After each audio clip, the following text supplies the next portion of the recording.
नमस्कार। विद्या संसार में आपका स्वागत है। मतलब, क्या कभी आपके मन में ये ख्याल आया है कि अगर उत्तर दिशा में हिमालय की वो जो विशाल दीवार है ना, अगर वो ना होती तो आज ये पूरी जमीन कैसी दिखती? शायद शायद ये जगह साइबेरिया जैसे किसी जमे हुए एकदम ठंडे रेगिस्तान की तरह ही होती। बिल्कुल। तो आज की इस विस्तृत चर्चा में ना हम भारत के भौतिक और पर्यावरणीय परिदृश्य से जुड़े, मतलब the physical and environmental landscapes of India, इसके कुछ बेहद दिलचस्प तथ्यों को खंगालने वाले हैं। और हमारा लक्ष्य सिर्फ रटना नहीं है, बल्कि ये समझना है कि कैसे ये ऊंचे पहाड़, नदियां, मौसम और जो हमारे पैरों के नीचे की मिट्टी है, वो सब एक दूसरे से कैसे जुड़े हुए हैं। हाँ, जैसे किसी जैविक प्रणाली या शरीर की नसें होती हैं ना, बिल्कुल वैसे ही ये सब मिलकर ही तो इस पूरे देश का भूगोल तय करते हैं। ये नजरिया बहुत दिलचस्प है। अक्सर भूगोल को सिर्फ एक नीरस विषय मान लिया जाता है, जबकि असल में ये एक बहुत ही शानदार कहानी है। सही कहा। जब इन प्राकृतिक हिस्सों को हम किताबों में अलग अलग चैप्टर के रूप में देखते हैं ना, तो असली तस्वीर छिप जाती है। जमीन पर जो कुछ भी मौजूद है, उसके पीछे गहरे वैज्ञानिक और भूवैज्ञानिक कारण है। तो इस कहानी की शुरुआत जमीन की बनावट से ही करते हैं। हाँ, हमारे जो स्रोत हैं उनके अनुसार भारत के भौतिक स्वरूप को मुख्य रूप से 6 भागों में बांटा गया है। हिमालय पर्वतमाला, उत्तरी मैदान, प्रायद्वीपीय पठार और भारतीय मरुस्थल, तटीय मैदान और द्वीप समूह। अगर इसे एक घर के नक्शे के तौर पर समझे ना, तो हिमालय उत्तर में खड़ी एक विशाल सुरक्षा दीवार या मजबूत छत की तरह है। हाँ, जहाँ माउंट एवरेस्ट, केटू और कंचनजंगा जैसी गगनचुंबी चोटियां एकदम पहरेदार की तरह खड़ी हैं। बिल्कुल। और जो प्रायद्वीपीय पठार है, वो इस घर की सबसे पुरानी और मजबूत नींव है, जिसके अंदर खनिजों का अनंत खजाना छुपा है। ये घर वाली तुलना ना इस पूरी भौगोलिक संरचना को समझने के लिए बहुत सटीक है। तकनीकी रूप से देखें तो हिमालय और प्रायद्वीपीय पठार, ये दोनों बिल्कुल अलग युगों और अलग प्रक्रियाओं की उपज है। अच्छा। हाँ, प्रायद्वीपीय पठार, जिसे अब सबसे पुरानी नींव कह रहे हैं, वो दरअसल गोंडवाना लैंड का हिस्सा है। रुकिए, ये गोंडवाना लैंड क्या है? मतलब क्या ये पृथ्वी के शुरुआती दौर का कोई प्राचीन महाद्वीप था? ठीक ऐसा ही समझ सकते हैं। करोड़ों साल पहले पृथ्वी के सारे महाद्वीप एक ही विशाल भूखंड का हिस्सा थे। हाँ। और उसी के दक्षिणी हिस्से को गोंडवाना लैंड कहा जाता था। समय के साथ भूगर्भीय हलचलों के कारण ये भूखंड टूटा और इसका एक टुकड़ा अलग हो गया। हाँ, और इसका एक टुकड़ा, जो आज का हमारा भारतीय प्रायद्वीप है, वो उत्तर दिशा की ओर खिसकने लगा। वाह। खिसकते खिसकते ये यूरेशियन प्लेट से टकराया। बाप रे, इतनी बड़ी टक्कर! बिल्कुल। इस भयानक टकराव के कारण दोनों जमीनी प्लेटों के बीच का हिस्सा ऊपर उठ गया और इसी से हिमालय का जन्म हुआ। अरे वाह! इसीलिए प्रायद्वीपीय पठार करोड़ों साल पुराना और बेहद स्थिर है, जबकि हिमालय बहुत बहुत युवा पहाड़ हैं जो आज भी ऊंचे हो रहे हैं। ये तो किसी महाकाव्य जैसी घटना लगती है। लेकिन स्रोत ये भी बताते हैं कि ये दोनों हिस्से मिलकर हमारे उत्तरी मैदानों का निर्माण करते हैं। ये कैसे संभव है? सुनने में अजीब लगता है ना? हाँ, मतलब पहाड़ और पठार मिलकर एक एकदम समतल मैदान कैसे बना सकते हैं? इसका जवाब उन नदियों में छिपा है जो इन पहाड़ों से निकलती हैं। हिमालय के निर्माण के बाद ना, पहाड़ और पठार के बीच एक विशाल खाई बन गई थी। अच्छा, तो उस खाई को भरा किसने? उस खाई को भरने का काम नदियों ने किया। हिमालय से निकलने वाली गंगा, यमुना और ब्रह्मपुत्र जैसी नदियां अपने तेज बहाव के साथ पहाड़ों को काटती गईं और अपने साथ बहुत सारी मिट्टी ले आईं। बिल्कुल, भारी मात्रा में गाद, रेत और मिट्टी लाती गई। लाखों सालों तक ये मलबा उस खाई में जमता रहा और इसी लगातार जमाव से ये उत्तरी मैदान बने हैं। मतलब हिमालय सिर्फ ठंडी हवाओं से नहीं बचाता, बल्कि वो खुद कट कट कर खेती के लिए सबसे उपजाऊ जमीन दे रहा है। क्या बात है! लेकिन इस 6 हिस्सों वाले घर में कुछ और भी तो है। हाँ, भारतीय मरुस्थल, तटीय मैदान और द्वीप समूहों को हम इस घर में कहाँ रखेंगे? मरुस्थल यानी हमारा थार का रेगिस्तान इस घर का वो हिस्सा है जहां अरावली की पहाड़ियों की दिशा के कारण नमी वाली हवाएं बारिश नहीं कर पाती, तो इसलिए वो रेतीला रह गया। बिल्कुल। वहीं तटीय मैदानों को इस घर के लंबे बरामदे की तरह देखा जा सकता है, जो पूर्वी और पश्चिमी घाट के किनारे बसे हैं। और द्वीप समूह जैसे लक्षद्वीप और अंडमान निकोबार, वो घर के मुख्य हिस्से से अलग बने उन उपभवनों की तरह हैं, जिनका अपना एक अलग ही पर्यावरण और जैव विविधता है। ये पूरी जमीन की बनावट सच में एक विशाल शरीर की तरह है। लेकिन देखिए, अगर जमीन शरीर है तो हवाएं और मौसम इसकी सांसें हैं, है ना? एकदम सही। जमीन कितनी भी उपजाऊ हो, बिना सही मौसम के वो बंजर ही रहेगी। तो जमीन की ये बनावट हवाओं के साथ मिलकर एक खास मौसम को कैसे जन्म देती है? इस सवाल का जवाब भारत के मॉनसून चक्र में है। भारतीय जलवायु को मुख्य रूप से मॉनसून जलवायु कहा जाता है। हाँ, दक्षिण पश्चिम मानसून जो भारत की पूरी अर्थव्यवस्था की धुरी है। बिल्कुल, ये जून से सितंबर तक आता है और केरल के तट से इसकी शुरुआत होती है। लेकिन यहाँ एक सवाल है, स्रोतों में ना एक लौटते हुए मानसून या रिट्रीटिंग मानसून का भी जिक्र है। क्या ये सिर्फ हवाओं का अपनी दिशा बदलना? और एक बहुत ही अजीब बात यह है कि सर्दियों में ये लौटता हुआ मानसून सिर्फ तमिलनाडु के तटों पर भारी बारिश करता है, बाकी पूरे भारत में क्यों नहीं? ऐसा भेदभाव क्यों भाई? इसके पीछे कोई जादू नहीं है, बल्कि विशुद्ध भौतिक विज्ञान है। ये पूरा तापमान और वायुमंडलीय दबाव का खेल है। वो कैसे? गर्मियों में भारतीय उपमहाद्वीप की जमीन बेहद गर्म हो जाती है। गर्म हवा हल्की होकर ऊपर उठती है, जिससे जमीन पर एक निम्न दबाव या खालीपन बन जाता है। बिल्कुल सही पकड़े आप। इस खालीपन को भरने के लिए समुद्र की तरफ से ठंडी और नमी से भरी हवाएं दौड़ पड़ती हैं। यही दक्षिण पश्चिम मानसून है। लेकिन सर्दियों में स्थिति बिल्कुल उलट जाती है। मतलब अब जमीन ठंडी हो चुकी है और समुद्र का पानी जमीन के मुकाबले ज्यादा गर्म है? एकदम ठीक। अब क्योंकि समुद्र के ऊपर निम्न दबाव बनता है, तो हवाएं जमीन से समुद्र की तरफ लौटने लगती हैं। यही लौटता हुआ मानसून है। अच्छा, तो बारिश सिर्फ तमिलनाडु में क्यों? हाँ, अब उस बात पर आते हैं। जब ये हवाएं उत्तर भारत के मैदानी इलाकों से लौटती हैं ना, तो ये पूरी तरह सूखी होती हैं, इनमें पानी नहीं होता। लेकिन जैसे ही इन हवाओं का एक बड़ा हिस्सा बंगाल की खाड़ी के ऊपर से गुजरता है, वो उस विशाल समुद्र से खूब सारी नमी सोख लेता है। अरे, रास्ते में पानी मिला तो उठा लिया। बिल्कुल। और आगे जाकर जब ये नमी भरी हवाएं पूर्वी घाट, खासकर तमिलनाडु के तट से टकराती हैं, तो वहां जोरदार बारिश होती है। हवाओं का ये पूरा तंत्र सच में हैरान करने वाला है। इसके अलावा ना मौसम वाले हिस्से में एक और अदृश्य चीज का जिक्र है, जेट स्ट्रीम। ये हवाएं क्या हैं और इनका मौसम से क्या लेना देना है? जेट स्ट्रीम वायुमंडल में बहुत ऊंचाई पर, मतलब लगभग 10 से 12 किलोमीटर ऊपर तेज गति से बहने वाली हवाओं की नदियां हैं। तो ये जमीन पर तो महसूस नहीं होती होंगी? नहीं, जमीन पर महसूस नहीं होती, लेकिन ये मौसम के बड़े सिस्टम को नियंत्रित करती हैं। इन्हीं की वजह से सर्दियों में एक खास घटना होती है जिसे पश्चिमी विक्षोभ या वेस्टर्न डिस्टर्बेंस कहते हैं। ये पश्चिमी विक्षोभ क्या है? ये शब्द अक्सर सर्दियों की बारिश के दौरान ना समाचारों में बहुत सुना जाता है। हाँ, भूमध्य सागर के ऊपर सर्दियों में जो चक्रवाती तूफान बनते हैं, उन्हें पश्चिमी विक्षोभ कहा जाता है। जेट स्ट्रीम इन तूफानों को हजारों किलोमीटर धकेलकर भारत के उत्तरी हिस्सों तक ले आती है। अच्छा। इसी वजह से सर्दियों में उत्तर भारत में हल्की बारिश होती है और हिमालय पर बर्फबारी होती है। तो मौसम का ये खेल इतना जटिल और इतना सटीक है कि कोपेन नाम के वैज्ञानिक ने इसे पूरा एक गणितीय रूप दे दिया। बिल्कुल। जलवायु वर्गीकरण के लिए उन्होंने कुछ कोड बनाए हैं, जैसे AM, AW और BSHW।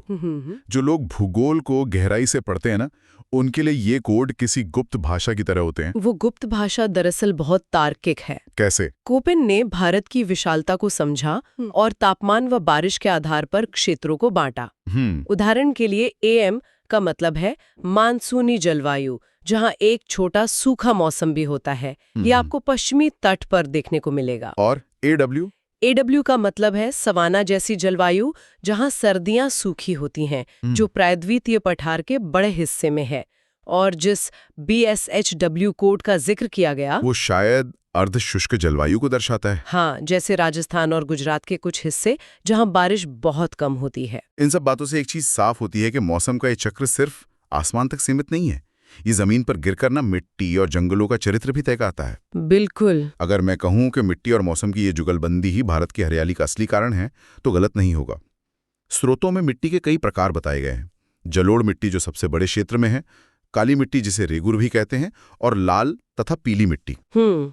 जलोढ़ मिट्टी के बारे में तो हमने बात की कि नदियां पहाड़ों से एक उपहार या पार्सल की तरह गाद लाती हैं और उत्तरी मैदान में बिछा देती हैं। हाँ, और क्योंकि ये हर साल बाढ़ के साथ नहीं आती है, इसलिए ये सबसे उपजाऊ है। लेकिन ये रेगुर या काली मिट्टी का क्या रहस्य है? मतलब ये कपास के लिए इतनी खास क्यों है? काली मिट्टी की कहानी फिर से उसी गोंडवाना लैंड और प्रायद्वीपीय पठार से जुड़ी है। अच्छा। जब वो भूखंड खिसक रहा था तो लाखों साल पहले वहां भारी ज्वालामुखी विस्फोट हुए। ज्वालामुखी भारत में? हाँ, उस गरम लावा के ठंडे होने से बेसाल्ट चट्टानें बनी। समय के साथ उन्हीं चट्टानों के टूटने से काली मिट्टी बनी है, इसलिए इसका रंग काला है। तो मतलब सूती कपड़े जो हम पहनते हैं उनका रिश्ता सीधे करोड़ों साल पुराने ज्वालामुखियों से है। ये तो कमाल है। लेकिन ये बिना ज्यादा पानी की खेती कैसे कर लेती है? इस मिट्टी की सबसे बड़ी खासियत ही नमी को पकड़कर रखना है।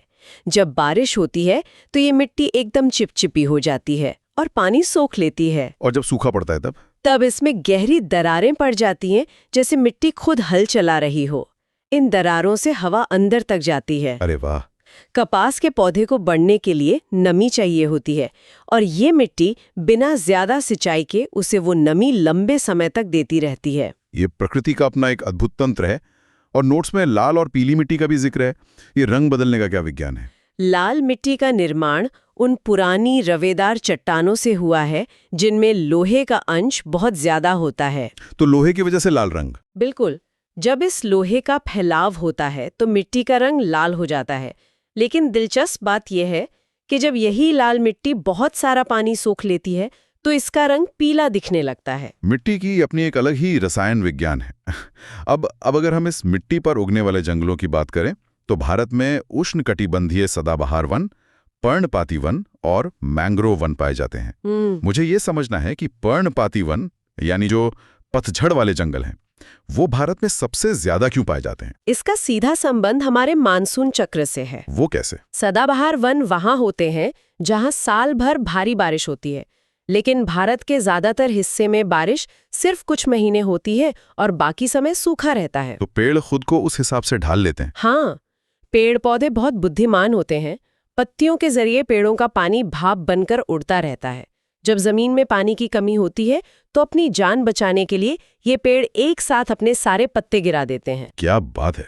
क्योंकि भारत के अधिकांश हिस्से में मानसूनी जलवायु है, इसलिए यहाँ पर्णपाती वन ही सबसे ज्यादा पनपते हैं। और मैंग्रोव वनों की बात करें तो? वे तटीय इलाकों में होते हैं जहाँ नदियों का मीठा पानी और समुद्र का खारा पानी मिलता है। हाँ, दलदल वाले इलाके। बिल्कुल।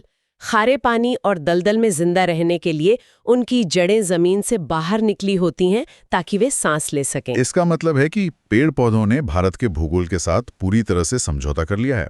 अब कृषि और खनिजों की तरफ बढ़ते हैं। नोट्स में रबी की फसल और खरीफ की फसल का जिक्र है। साथ ही खनिजों के बारे में एक तथ्य ने मुझे सबसे ज्यादा चौंकाया। स्रोत के अनुसार छोटा नागपुर पठार को भारत का रूर कहा जाता है, जहां कोयला और लोहा प्रचुर मात्रा में है। बिल्कुल। लेकिन जर्मनी का रूर इलाका तो एक अत्यधिक विकसित औद्योगिक क्षेत्र है। क्या सिर्फ कोयला होने भर से हम छोटा नागपुर की तुलना जर्मनी के इतने विकसित इलाके से कर सकते हैं, जबकि वहां का बुनियादी ढांचा शायद उतना विकसित नहीं है? ये एक बहुत ही जायज संदेह है आपका। लेकिन जब छोटा नागपुर पठार की तुलना रूर घाटी से की जाती है ना, तो ये बुनियादी ढांचे के स्तर पर नहीं बल्कि भूवैज्ञानिक संपदा और औद्योगिक क्षमता के आधार पर की जाती है। अच्छा, मतलब जो जमीन के नीचे है उसके आधार पर? हाँ, किसी भी बड़े औद्योगिक ढांचे या औद्योगिकरण की शुरुआत के लिए दो चीजें अनिवार्य हैं। मशीनें बनाने के लिए लौह अयस्क और उन मशीनों को चलाने वाली ऊर्जा के लिए कोयला। राइट। अक्सर देशों को कोयला कहीं और से और लोहा कहीं और से लाना पड़ता है, लेकिन झारखंड, उड़ीसा और पश्चिम बंगाल में फैले इस छोटा नागपुर पठार की खासियत ये है कि यहाँ उच्च कोटि का कोयला और लौह अयस्क बिल्कुल आसपास मौजूद है। ओहो, मतलब फैक्ट्री के लिए जो चाहिए वो सब एक ही जगह। बिल्कुल। इसी भौगोलिक वरदान के कारण बड़े इस्पात संयंत्र इसी इलाके में स्थापित हो पाए। ये इलाका भारत के औद्योगिक विकास की धड़कन है। ये स्पष्ट करता है कि क्यों कोई जगह आर्थिक रूप से इतनी महत्वपूर्ण हो जाती है। और अगर हम जमीन के ऊपर लौटें तो रबी और खरीफ का चक्र भी कोई इंसानी आविष्कार नहीं लगता। क्या ये भी पूरी तरह से हमारे मॉनसून चक्र का ही परिणाम है? तकनीकी रूप से देखें तो हाँ, खरीफ की फसल जैसे चावल, उसे बहुत सारा पानी चाहिए। तो उसे मॉनसून के टाइम बोते होंगे? बिल्कुल, उसे ठीक उसी समय बोया जाता है जब दक्षिण पश्चिम मानसून भारत में प्रवेश करता है। दूसरी तरफ गेहूं, जो एक रबी फसल है उसे बोते समय कम पानी और ठंडा मौसम चाहिए। तो उसे सर्दियों में बोया जाता है? हाँ, और जो पश्चिमी विक्षोभ के हमने पहले चर्चा की थी ना, हाँ, जेट स्ट्रीम वाला। एकदम सही, उसकी नमी गेहूं के लिए वरदान का काम करती है। तो हवाएं पश्चिमी विक्षोभ लेकर आती हैं, गेहूं की फसल पकती है और उधर पठार से कोयला निकलकर कारखानों में जाता है। ये सब एक चक्र है। ये सब एक बड़े शरीर की नसों की तरह आपस में जुड़ा है। इन सब बातों को सुनकर एक बात तो साफ है कि इन सभी भौगोलिक पहलुओं को सिर्फ किताबों में अक्षरों के रूप में पढ़ना काफी नहीं है। बिल्कुल नहीं। इन्हें मानचित्र पर देखना और समझना बहुत जरूरी है। और यही हम मैप पठन के महत्व पर आते हैं। नोट्स साफ तौर पर कहते हैं कि बिना मानचित्र के भूगोल अधूरा है। एकदम सही बात है। इसमें राज्यों की सीमाओं, प्रमुख दर्रों जैसे जोजिला, शिपकीला और नाथुला का जिक्र है। साथ ही राष्ट्रीय उद्यानों की अहमियत भी बताई गई है। अगर मैं इन दर्रों की बात करूं तो मैं इन्हें पहाड़ों की विशाल दीवार के बीच मौजूद प्राकृतिक दरवाजों की तरह देखता हूं। इतनी ऊंची दीवार को पार करना तो नामुमकिन था, तो ये दरवाजे बने कैसे? ये प्राकृतिक दरवाजे वाली बात बिल्कुल सही है। श्रोताओं के लिए ये समझना जरूरी है कि ये दर्रे रातों रात नहीं बने। ये दरअसल उन जगहों पर बने हैं जहां नदियों ने पहाड़ के ऊपर उठने की गति से भी ज्यादा तेजी से उसे काटा। मतलब पहाड़ उठ रहा था और नदी उसे काट रही थी। हाँ, जब हिमालय ऊपर उठ रहा था तब सतलुज जैसी कुछ नदियां पहले से वहां बह रही थी। पहाड़ उठता गया और नदी उसे काटती गई, जिससे एक गहरी खाई बन गई। अच्छा। और इसी शिपकीला दर्रे से होकर सतलुज नदी आज भारत में प्रवेश करती है। तो दर्रे सिर्फ चलने का रास्ता नहीं है, ये भूगर्भीय संघर्ष की निशानी है। और नाथुला जैसे दर्रे परीक्षाओं में बार बार क्यों पूछे जाते हैं? परीक्षाओं में इनके पूछे जाने का कारण इनका रणनीतिक और ऐतिहासिक महत्व है। नाथुला भारत और चीन के तिब्बत क्षेत्र के बीच एक बेहद महत्वपूर्ण व्यापारिक रास्ता है। वो पुराना सिल्क रूट। बिल्कुल, सदियों पुराना रेशम मार्ग यहीं से होकर गुजरता था। इसी तरह जोजिला दर्रा कश्मीर घाटी को लद्दाख से जोड़ता है। ये दर्रे सिर्फ भूगोल नहीं है, ये हमारी अर्थव्यवस्था और राष्ट्रीय सुरक्षा का अभिन्न अंग है। ये बात समझ में आती है। और राष्ट्रीय उद्यानों का मानचित्र पर क्या महत्व है? कोई भी सोच सकता है कि वो बस जानवरों के रहने की जगह है। दरअसल जब मानचित्र पर किसी राष्ट्रीय उद्यान को देखा जाता है ना, तो वो उस पूरे इलाके की जलवायु, मिट्टी और वनस्पति का एक जीता जागता उदाहरण होता है। उदाहरण के लिए अगर काजीरंगा राष्ट्रीय उद्यान को देखा जाए, जो असम में है, तो वो सिर्फ एक सींग वाले गैंडे का घर नहीं है। तो वो क्या बताता है? वो ये बताता है कि वहाँ ब्रह्मपुत्र नदी का बाढ़ वाला मैदान है, जहाँ उपजाऊ जलोढ़ मिट्टी है और भारी बारिश होती है। मानचित्र पठन दरअसल इन सभी अलग अलग जानकारियों, मिट्टी, मौसम, जंगल को एक तस्वीर में पिरोने की कला है। सच में, अगर मानचित्र को सही से पढ़ना आ जाए तो आधी चीजें रटने की जरूरत ही खत्म हो जाएगी। कोई भी आसानी से अंदाजा लगा सकता है कि पश्चिमी घाट पर अगर कोई जगह है तो वहां बारिश ज्यादा होगी और सदाबहार जंगल ही होंगे। यही तथ्य और अवधारणा के बीच का अंतर है। जब कारण और प्रक्रिया समझ में आ जाते हैं ना, तो तथ्य खुद ब खुद याद रहने लगते हैं। बिल्कुल। आज की चर्चा का यही उद्देश्य था, ये देखना कि कैसे हिमालय और पठार ने मैदान बनाए, कैसे तापमान ने मानसूनी हवाओं को खींचा और कैसे उन हवाओं ने खास तरह की मिट्टी में पर्णपाती जंगलों को जन्म दिया। हाँ, और कैसे इसी पूरे चक्र ने हमारी खेती और खनिजों की नींव रखी।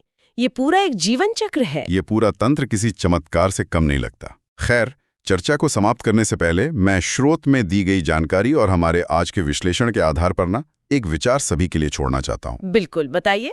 हमने शुरुआत में कहा था कि हिमालय उत्तर की एक विशाल दीवार है जो हमें बचाता है। लेकिन जरा गहराई से सोचिए, अगर उत्तर में हिमालय की वो विशाल दीवार नहीं होती तो क्या भारत की नदियां, हमारे उपजाऊ मैदान और मानसून का ये पूरा चक्र आज ऐसा ही होता? ये बहुत बड़ा सवाल है।